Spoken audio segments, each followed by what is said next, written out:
FTD education conference and the breakout, what do families need most after a diagnosis? I'm Will Reiter, Education Program Manager at the Association for Frontotemporal Degeneration. And the supports and information and education that persons with FTD, their care partners need after diagnosis and then through the journey of the disease is critically important. And we are a part of that information and support service that we certainly want you to know about. We also provide information and education to healthcare professionals. So we're glad that you've joined us. We have a number of speakers that will talk about their own experience with diagnosis, and then also some experts from a clinical center that specializes in FTD. What I'm going to do is first introduce all of our speakers, and then we will open it up to the first presentation. And so our first speaker is Jen Lee. And Jen Lee is an active member of our FTD advocacy group. And she, following her diagnosis, became a very involved advocate. But prior to that, she was a school librarian and a medical science, and had a very active educational career. After her diagnosis in 2018, she became active in public speaking. She was part of a New York Times awareness campaign. She spoke at the 2020 Hope Rising Benefit and provided testimony to the FDA on a treatment meeting. Jen and her husband, Chris, have a modern day Brady Bunch with 6 children, 3 of them still living at home. Chris Lee is on the 2nd decade of his 2nd career as a hydrographer.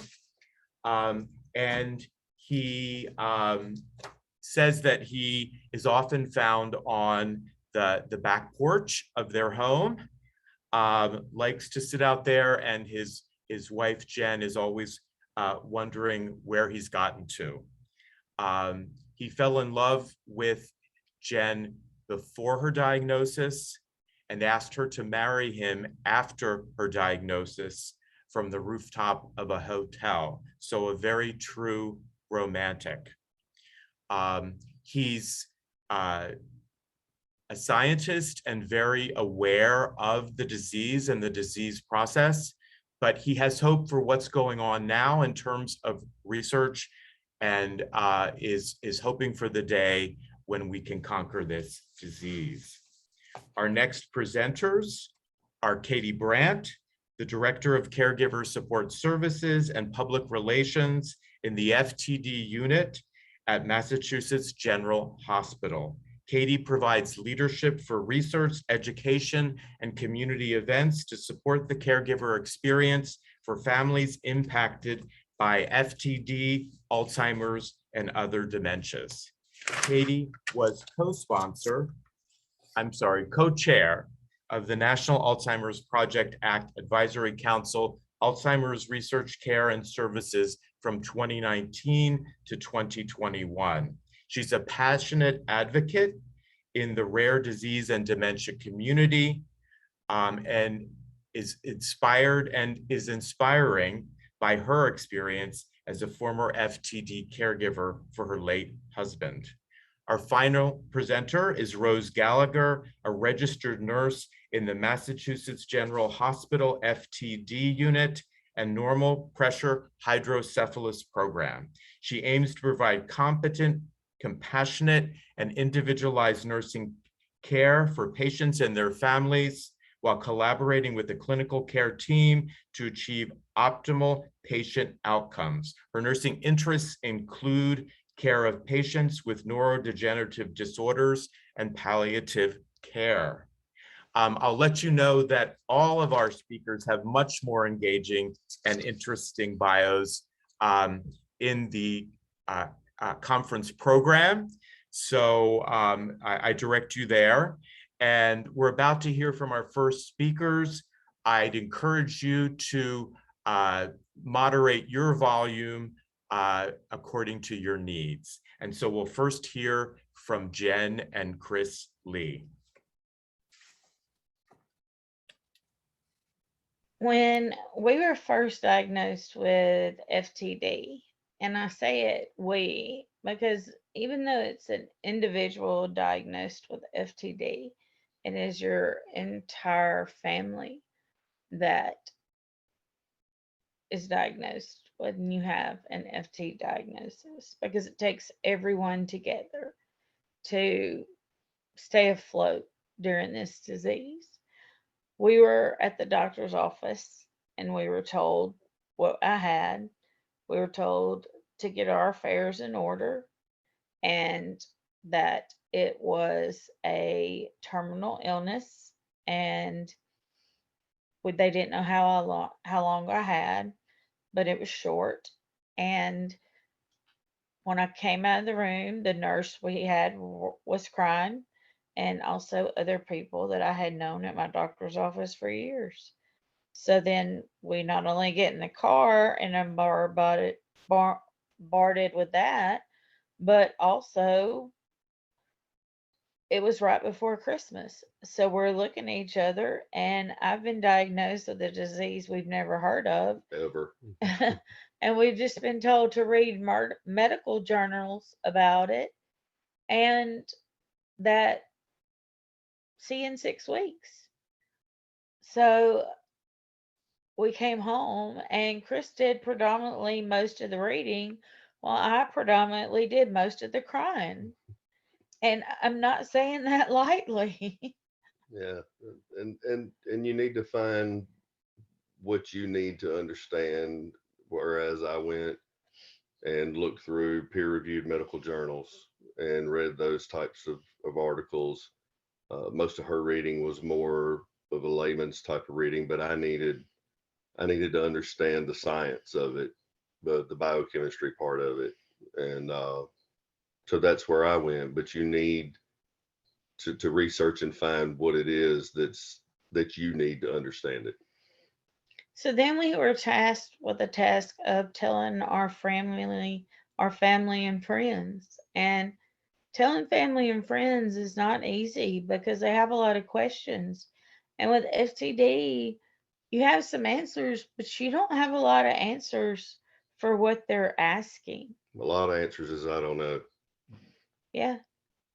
And people don't like the I don't know answers. They want something more concrete. Another thing we found that was when dealing with our teenagers and our young adult children was that with our teenagers that they often were able to handle things with a lot more credit than we gave them credit for. And they were actually influential on us because they moved a lot more fluidly, and their acceptance, it kind of rubbed off on us, just totally being honest, because they are still so malleable, but also because they're able to handle change with flexibility. And because teenagers are like that, they helped us realize that, you know what, we just need some life hacks to make this better. And the life hacks that we learned to use, um, we learned to build upon some from what our teenagers showed us, but also what we learned that worked for us. Um, for instance, noise is something that really bothers me by the end of the day. So both our children participated in marching band. So when we wanted to go watch them in a football game, the game started at 7, and then we would go about 7:45, 8 to the game. We would watch the timer go down to the halftime. I would put earplugs in my ears and go in and stand in an off to the way place to the side, and we would watch the halftime show, and then we could leave right afterwards. So that worked out really well, and it was a life hack. I actually carry earplugs around for her usually. And then, for instance, like I was having a hard time tying my shoes. So I ordered some shoes that already had the laces tied, or tennis shoes that didn't have laces at all. So things that you view that may be annoying and overwhelming, learn to resolve those issues a little bit at the time. And you may have to shift your clock.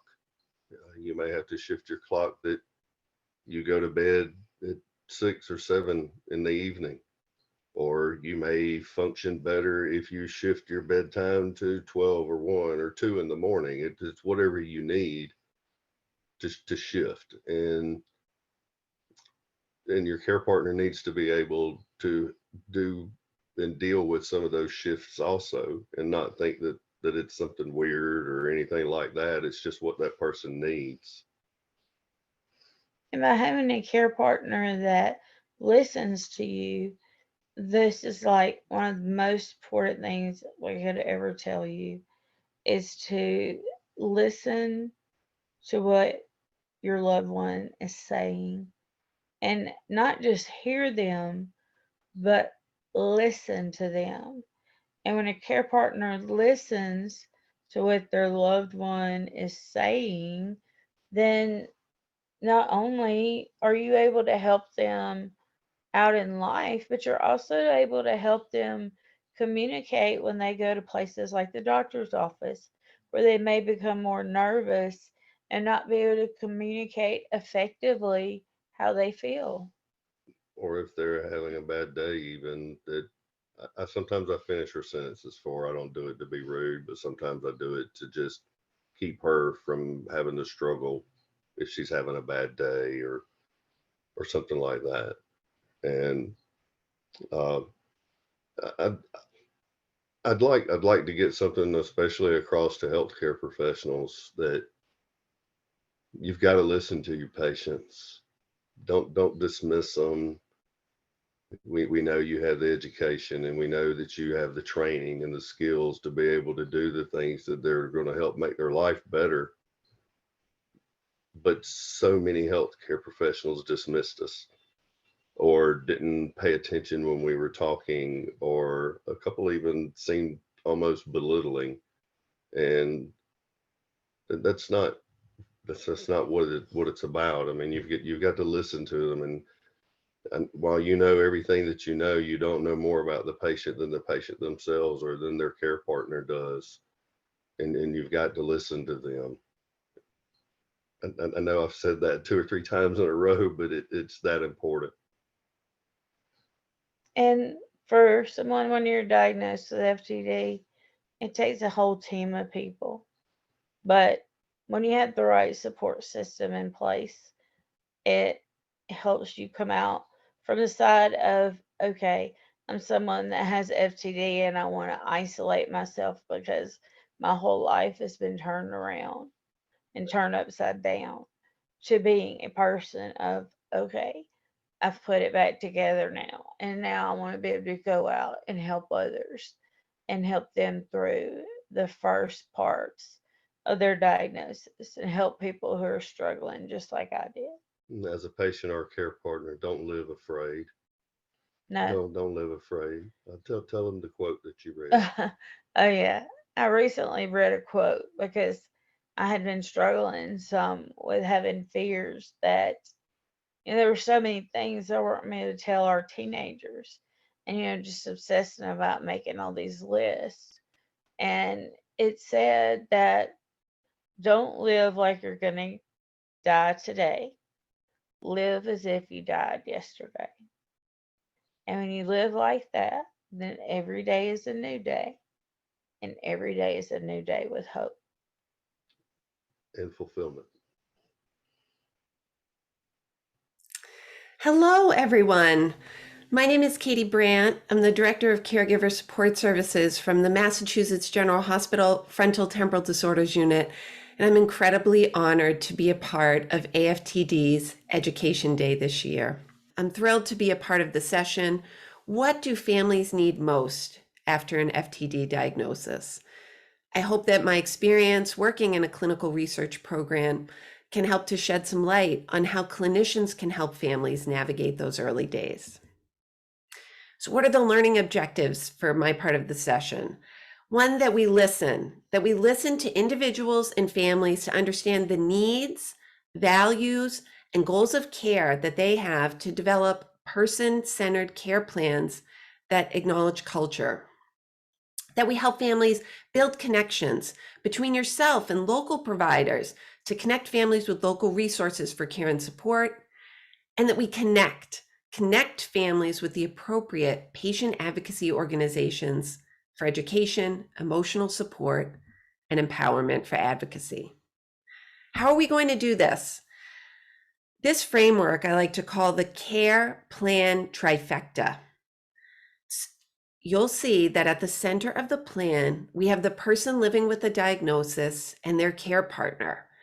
This could also be the person living with a diagnosis and their family, and how they connect with the medical community, their disease community, and home community. So the first connection is with the medical community. This is likely where you come in, thinking about how you are the first stop. Maybe a family first went to their primary care provider and many other medical professionals until they ended up with a specialist who could provide them with an accurate diagnosis of FTD. You are going to be their first stop for education. You're going to be their partner for caregiving and care planning. You're going to be their trusted information source, so the families can help to avoid that midnight Google. You know what that is? That's when families are feeling alone and confused and needing to reach out for support, and they go online. You want to be that trusted information source, that place that they know they can go back to. Their next connection is going to be with their disease community. So think about it. They cannot make this connection without you helping them to understand what is their or their loved one's accurate diagnosis. If someone is diagnosed with FTD, you want to connect them with the Association for Frontal Temporal Degeneration. But I also want to point out that the Alzheimer's Association is in fact the Alzheimer's and Related Dementia Association. And so anyone living with dementia, care partners, family members, has the right to reach out to the Alzheimer's Association to receive access to support, education, and services. If there is one thing that you take away from my presentation today, it's this: that families cannot just walk out of your office with the name of a diagnosis, the name of a disease. They have to also walk out with a connection for support and information. They may want to connect with support groups that match the experience they're going through. If they're a person with a diagnosis, they want to meet others along that journey. If they're care partners, they want to meet other care partners. If they're an adult child, they want to connect with other adult children. These are places where they can get free resources, education, across various media platforms, work for them and their lifestyle, and even an opportunity for a patient registry and maybe a connection with research. This is probably the most important connection of all, the home community. We know that all care does not happen in the clinic. Families are living their lives at home. And what's going to happen when they leave your office with that new diagnosis? For many families, it's going to be the first time that they ever heard about frontal temporal degeneration or frontal temporal dementia. And they're going to need to take that information and go home and connect with their loved ones, their friends and family. They're going to need language, tools, and information to help to communicate with others in their lives about what are they going to need, what kind of support, and what can they expect in the days, weeks, months, and years ahead. Beyond connecting with their family and friends for support, you're going to want to encourage them to connect with resources in their community, their faith community, with their local senior center, with home care agencies, with adult day health programs, assisted living memory care, and skilled nursing facilities. You're going to want to help them think about the whole spectrum of their disease at appropriate times and what resources match that. Now is a good opportunity to think about how one of the important connections in the home community is a connection with an attorney, an elder law attorney who can help them think about their legal and financial concerns. For many families, at the very first point of diagnosis, hearing that they need to get their legal affairs in order may just feel like a message that their loved one is just going to die. What they need to understand is that the opportunity to engage early in legal and financial planning is empowering. It offers the opportunity to talk about your values and your goals of care at the earliest stage and to actively engage in planning for your future. Connecting with a legal support, connecting with an attorney to make plans, it's not about just planning your end, it's about planning your life, how you want to continue living. The connections with the home community are incredibly important as families figure out their plans of care. So what's the summary for the care plan trifecta? You, as a healthcare professional, as the medical provider, you're helping them to identify with an accurate diagnosis and then connections with an interdisciplinary medical team. What other things are they going to need to help them? Are they going to need a connection with a speech pathologist, an occupational therapist, a physical therapist? You want to help them protect. Give them the language about their disease condition so that they can go out and speak with an attorney, an elder law attorney who can help address legal and financial issues. Maybe they're going to connect with their area agency on aging to come in and do a home safety evaluation and figure out a plan of care so that everyone can be safe. You're going to help them build, to engage with local service providers and connect with support that meets their family's values, culture, and goals of care. It's important to note at this point that many of the resources that are available for individuals with a dementia diagnosis are geared towards the elderly population. We know that individuals with FTD are diagnosed at earlier stages. It's important for you as a healthcare provider, as the medical connection, to acknowledge this with families, that yes, elder law attorneys might sound like, that's not the place for me, I'm not elderly. Going to the senior center, that's not the place for me, my loved one isn't a senior. But that in fact, these are the systems that can provide the specialized care to help families get the resources, education, and support that they need. Lastly, when I'm talking about helping families to build, and that's build their network of support, build that deep bench so that they're going to have a lot of safety net resources to lean on.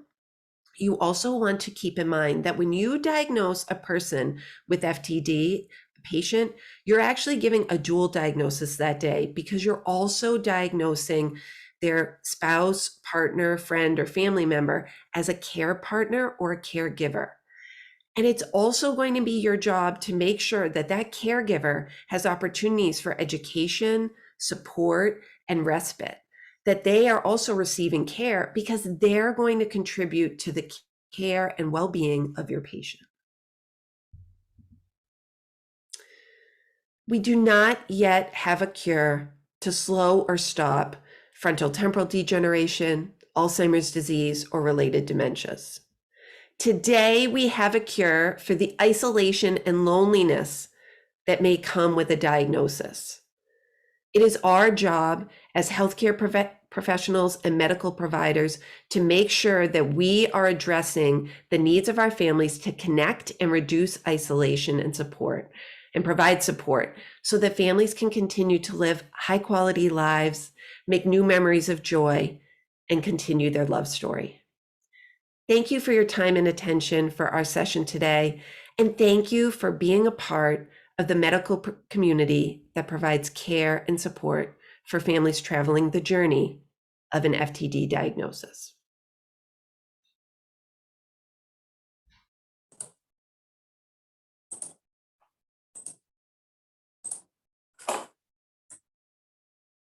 Good afternoon, everyone. My name is Rose, and I'm a registered nurse in the Frontotemporal Disorders Unit at Mass General Hospital.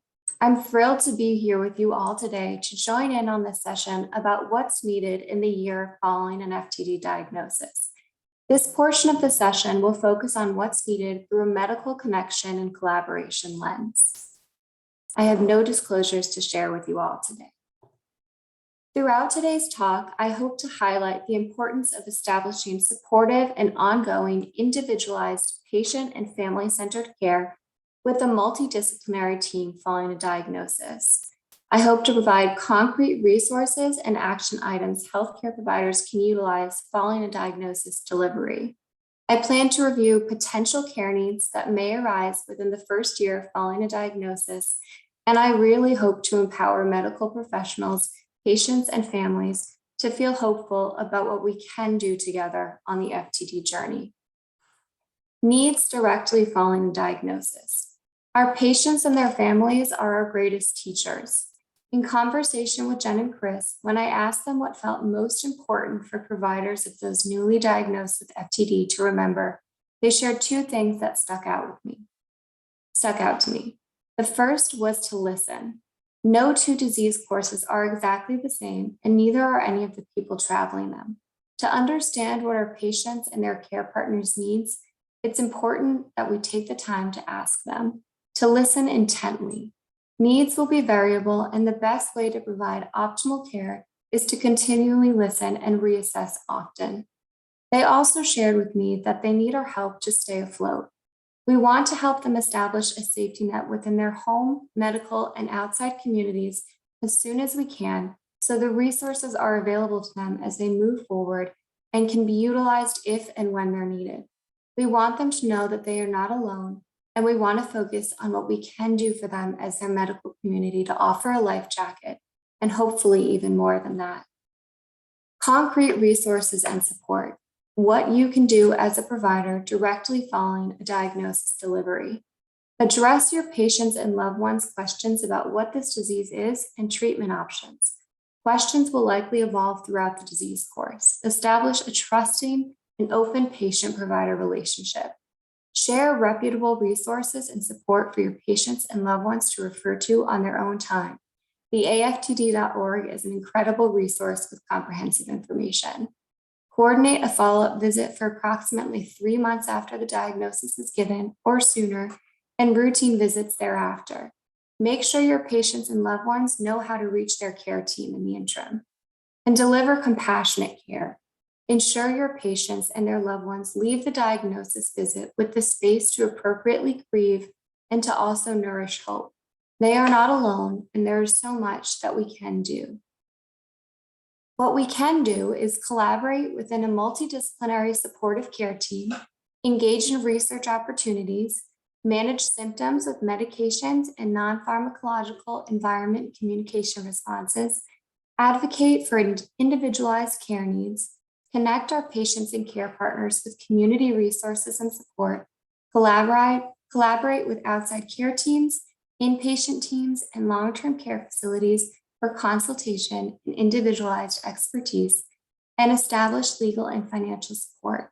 Help your patient name healthcare proxy, power of attorney, complete most documentation, and be available for insurance claims and documentation.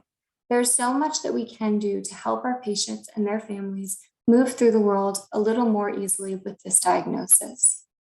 Serious illness conversations are so important throughout the disease course. Conducting serious illness conversations empower our patients and their families to share with their care team what's important in their life, and in how they walk through this illness. There are resources available to providers to guide these conversations. The one that we use at MGH, I've included on this slide. Allowing patients and families to share their voice through this conversation will guide care management decisions and act as a bridge for other members of the care team to access. Of course, continuously reassessing goals of care and values to optimize care throughout all courses of the disease will ensure values continue to align care choices. The care of patients and loved ones with FTD can be incredibly collaborative. You don't have to be and shouldn't be the only member of the care team. Along with being an active care provider, you are also the bridge to other collaborative care that could benefit your patients and their loved ones. Valuable multidisciplinary team members and consults you may consider include physical therapy for assistance with balance, coordination, strengthening, and assistive devices, speech therapy for specialized cognitive therapy, swallow evaluations, augmentative and alternative communication strategies, occupational therapy for home safety evaluations, and compensatory methods with activities of daily living and day-to-day life, social work for non-pharmacological management and support of evolving care needs, resource specialists, primary care providers to help manage medical workups and other comorbidities, nursing to help with assessment and triage, outside facility collaboration with day programs, inpatient settings, long-term care settings, palliative care for assistance with specialized optimization of quality of life and defining goals of care, psychiatry for mood optimization when indicated, and neuropsych evaluations to establish baselines and outline specific challenges and strengths to help guide management. I just wanted to take some time as well to discuss potential first-year care needs and how, as providers, you may address. Where your patients are in their disease when they come to you is variable, so of course this is not one size fits all. Common conversations we have with families and patients may include safety concerns. This could be driving. Families may come to you for guidance about how to broach this sensitive subject, and it's another example of collaborating with other disciplines. You can refer your patient for a formal driving evaluation through occupational therapy centers. They can professionally assess driving and any recommendations. You also may hear about safety concerns in the home, use of stoves, fall risks, sharp items, stairs. Occupational therapy can also provide home safety evaluations. They'll assess the living space and make recommendations to ensure the home environment is optimized for your patient. There may also be concerns about general safety when it comes to potential wandering, disorientation, or changes in direction in familiar places. The Alzheimer's Association provides individually tailored care consultations free of cost for patients and loved ones with dementias. They may connect your patient and family with a safe return resource or other. Another matter you may hear about is coping with a new diagnosis. This is when we really recommend support groups and community outreach. The connections patients and care partners make with others walking a similar journey is invaluable. We can also refer for individual counseling, educational classes, and/or community resources. Of course, as care needs change, we continue to reassess to meet our patients where they are. You may also receive what we call crisis calls the year after diagnosis. This is when care partners reach out with urgency in their voices asking for immediate help. We've reflected on the two most common crisis calls and have created two buckets, one for behavioral changes related to aggression or anxiety, and one for changes in sleep. Typically, the request from a loved one is a medication change to address immediately. While that may be the appropriate response, it's our job to really take the time to try to get to the root of what's going on. We become investigators of sorts, and we utilize our assessment and listening skills. First, we assess whether or not there are any imminent safety risks. Then we continue to gather more information. We may ask if there has been any monitoring or documentation of patterns. Is the behavior new, isolated, ongoing? Are there any identifiable triggers? Is there any reason to suspect something medical underlying that could be contributing? Has there been any recent changes in environment or routine? Are there non-pharmacological strategies that we could trial as a first step? Might this be expected disease progression? Is escalated or urgent care warranted here? During these times of crisis, our goal is to make sure our families and patients feel heard and supported while we learn more about what they're seeing and we consider our best response. Our families are our eyes and ears at home, and together we are a team. Another important piece of being a part of an FTD care team is encouraging joy. By listening to and supporting our patients and their loved ones, the care we deliver can be focused on meeting their changing needs, optimizing their quality of life while living with this illness, and aligning with their goals of care. During this important work, we also want to encourage joy. Meaningful relationships, activities that spark joy, nourishing their bodies through rest, movement, and nutritious food and time in sunlight are just as important prescriptions for our patients and families as medicines prescribed. Lastly, I'd just like to thank you all for being here and for fostering such a supportive and valuable community as we work together to care for those with FTD.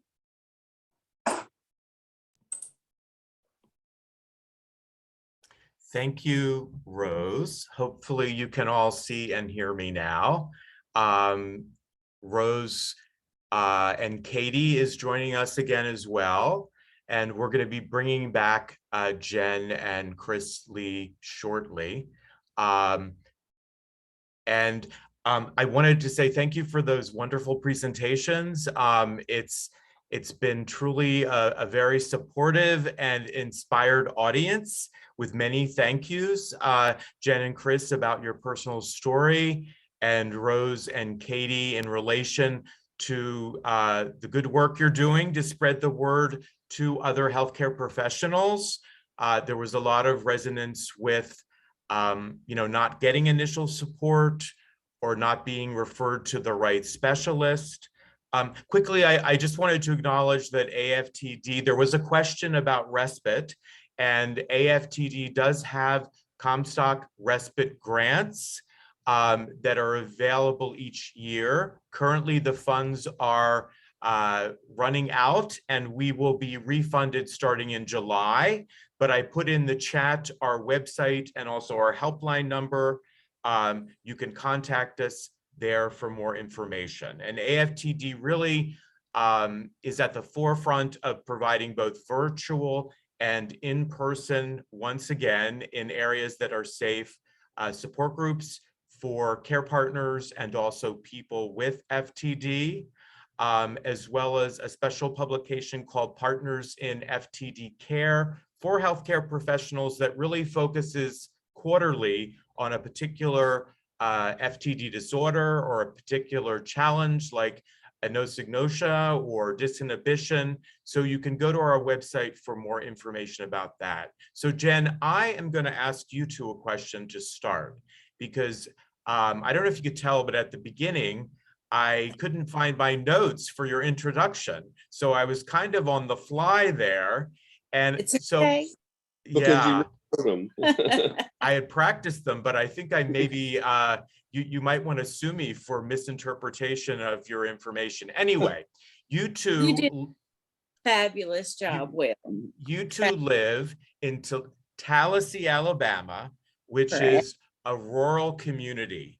And I think what we hear at AFTD, and I'm sure at MGH, there are people that live in urban locations, which may have more resources and services. So in terms of healthcare professionals and who you had contact with and what was most helpful to you in a rural community, what would you say to that?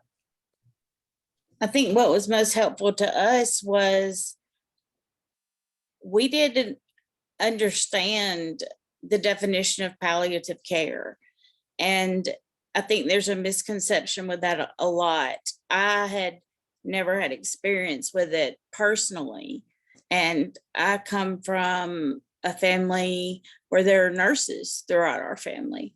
And I was familiar with hospice, but I was not familiar with that.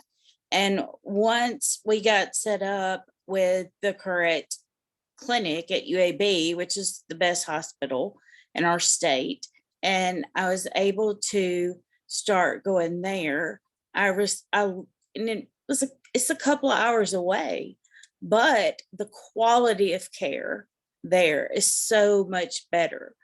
And it's all encompassing. So it's not like you're going for one visit and one doctor in one location, and then another visit with another doctor in a different location, even in different towns. So having one combined together and where the doctors all communicate has been an amazing part of really helping us along on the journey, for as far as receiving counseling, nutrition, having your neurologist there, having your Massage therapy. massage therapy, having your general doctor there. It's all together, and that has made a world of difference for us. And it took us probably close to a year to get into the Kirkland Clinic. We just really accomplished that a few months ago. So sometimes be patient. I'm a hypocrite to say be patient, okay, but be patient sometimes. Well, And then it's- we also, we found, luckily we had doctors that some along the way that had some familiarity with it and were willing to learn from us because they saw our activism. So even our general practitioner took it upon himself to learn about FTD.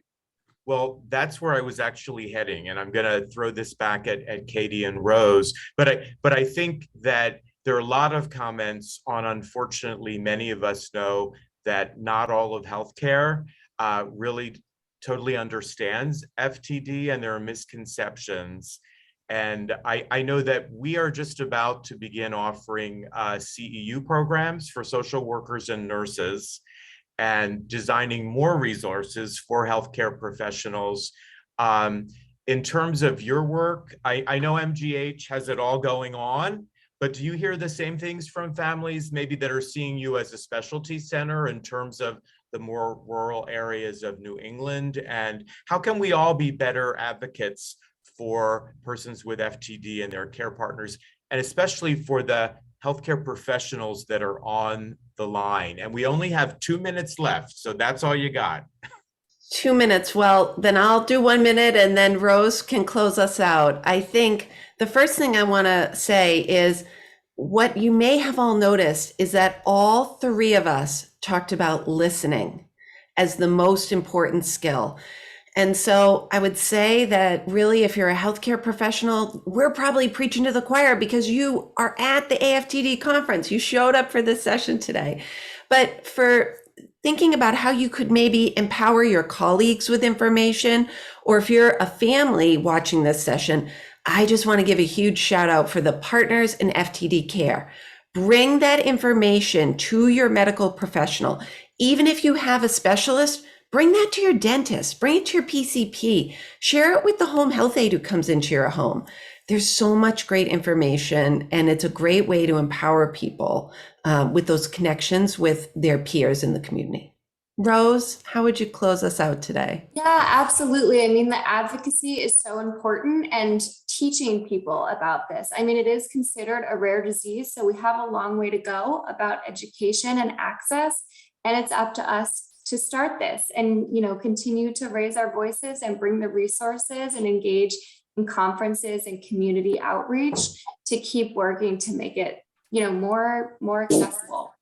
And if you don't already know the MGH FTD Center website, you do a great job of education in terms of Katie does, I don't know if it's weekly but a lot of webinars that are fantastic with experts from throughout the area. And I believe you also periodically offer a conference. I'm not sure if that's virtual, but the webinars can be viewed anywhere because I watch them from the Philadelphia area, and you can watch them from California because they're live and then also recorded. Is that correct? We've got our amazing support group leaders in the meeting today, and Amy Almeida just put the YouTube link in the chat. We have the outstanding Jennifer Pilcher, who's here in the session, and she is one of our speakers. If you go to the MGH FTD unit YouTube channel, you'll find more than 60 free educational webinars that cover topics relevant to living a life with FTD or related dementia. And what I want to do is just say an extra thank you, because every single professional who partnered with me did that on their own time and shared their information and expertise because they're passionate about improving quality of life for families walking this journey. So thank you, speakers, for your passion and your inspiration and engaging our audience today. I know that we're very appreciative, and it's a conversation we're going to continue having with hopefully more and more people to spread the good word and help to make sure that FTD is not misunderstood and is not misdiagnosed, and ultimately that there are effective treatments. So have a good rest of your day, and we'll see you at some point down the road. Take care, everybody. Thank you.